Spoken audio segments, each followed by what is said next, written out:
লাল কাপড় এবং হলুদ কাপড় পরা ডাইরেক্ট হারাম বলা কঠিন।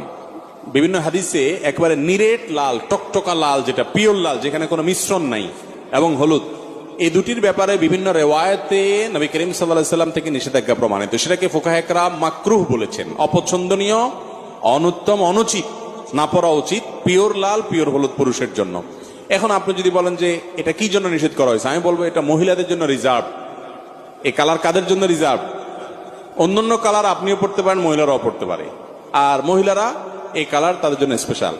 দিন বা ইসলাম বলে মহিলাদেরকে খাটো করছে কিছু খাটো বুদ্ধির মানুষরা বলে। আপনি দেখেন পোশাক আশাকের ক্ষেত্রে মহিলা যেই কালারের ইচ্ছা সেই কালারে পড়তে পারবে, পুরুষ পারবে না, রেস্ট্রিকশন আছে। রেশম বলেন, সিল্ক বলেন, মহিলা পড়তে পারবে, পুরুষ পড়তে পারবে না, রেস্ট্রিকশন আছে। স্বর্ণ মহিলা পড়তে পারবে, আর পুরুষে বলা আছে তুমি শুধু চায় চায় দেখবা চান্দু, তুমি পড়তে পারবা না।